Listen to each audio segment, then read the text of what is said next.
समाचार पत्रों के माध्यम से ज्ञात हुआ है कि माध्यमिक विद्यालय में कह के जो शीतकालीन अवकाश है,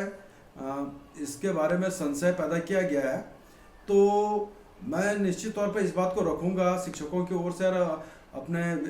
विद्यालयों की ओर से कि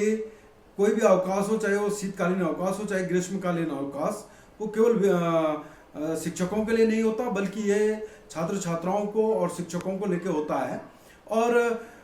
जो ये बात कही जा रही है कि मार्च से स्कूल बंद रहे, निश्चित तौर पे मार्च से स्कूल तो बंद रहे हैं, लेकिन शैक्षणिक कार्य कहीं भी बाधित नहीं हुआ है और लगातार हमारे शिक्षकों के द्वारा ऑनलाइन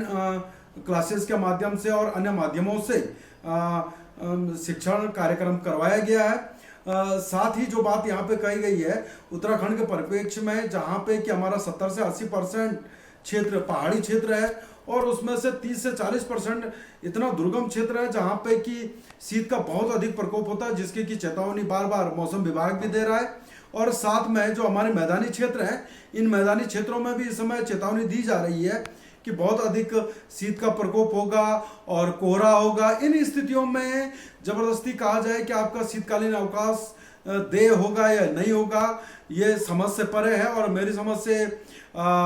इसमें जो हमारे शिक्षकों ने कार्य किया है, जब ये कहा गया कि मार्च से विद्यालय बंद रहे, लेकिन हमारे शिक्षकों ने बखूबी उसमें बहुत काम किया, कोरोना से लेकर और शैक्षणिक कार्यों में बहुत अच्छा अपना काम किया। और मैं सभी शिक्षक साथियों को इसके लिए बधाई भी दूंगा कि उन्होंने चाहे ऑनलाइन के माध्यम से, वर्चुअल के माध्यम से, अन्य किसी माध्यमों से जो छात्र छात्राओं को जो अपना शिक्षण कार्य के द्वारा उनको पढ़ाया है, उसके लिए मैं सबको बधाई दूंगा। और मैं अपनी बात करूं तो खुद मैं ये महसूस करता हूं कि जो अभी हम 10th और 12th की क्लास चला रहे हैं, बहुत बढ़िया ढंग से क्लासेस चली हैं, जो ऑफलाइन क्लासेस चली हैं और लगभग सभी लोगों ने अपना पाठ्यक्रम भी लगभग पूरा कर दिया है। और जहाँ पे कि हमारे ये कह रहे हैं 30% से ज़्यादा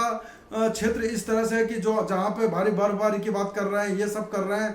तो साथ ही जो हमारे मैदानी क्षेत्र हैं वहाँ पे भी कह रहे हैं कि कोहरे की आशंका ज़्यादा है, ठंड का ज़्यादा प्रकोप हो सकता है। और कोरोना को देखते हुए इस समय जो WHO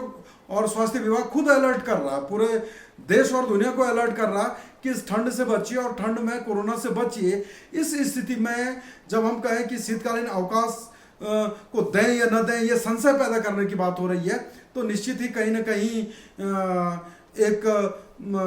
उन लोगों का मानसिक रूप से उनको मैं कहूँगा कि एक प्रताड़ित करने की एक योजना बन रही है, जिस हिसाब से कि शिक्षक पूरी मनोबल के साथ में इस समय काम कर रहा है, पढ़ा रहा है, हर काम को करने के लिए तत्पर है। और साथ ही मैं निवेदन और करूंगा कि जो अभी हमारे विद्यालयों में जो 10th और 12th की क्लास चल रही हैं, जब हमारी 10th और 12th की क्लास अभी विंटर वेकेशन के बाद, जाड़ों के शीत अवकाश के बाद खुले, तो वहाँ पे जो अभी विद्यालयों में जो और अन्य चीज़ें जैसे कोई ट्रेनिंग चल रही हैं या कोई वर्चुअल क्लास के माध्यम से और चीज़ें चल रही हैं, उसकी ज़रूरत नहीं है। बजाय कि हमारे शिक्षकों को इसमें पूरे मनोयोग के साथ में ये कहा जाए कि वो 10th और 12th को खूब पढ़ाए। और इसके लिए मैं सरकार से निवेदन करूँगा कि जो बीच की ट्रेनिंग है या अन्य चीज़ें हैं, इनको इस समय न कराया जाए किसी भी हाल में, और शिक्षकों को सिर्फ और सिर्फ एक काम दिया जाए कि वो 10th और 12th की बहुत अच्छी पढ़ाई करवाए। और निश्चित रूप से कि जैसे हमारा शीतकाल के बाद पुनः जब विद्यालय खुलेगा तो सारे शिक्षक लोग पूरे मनोयोग से काम करेंगे। और एक अपील सरकार से, शासन से, इन सब से कि शीतकाल का अवकाश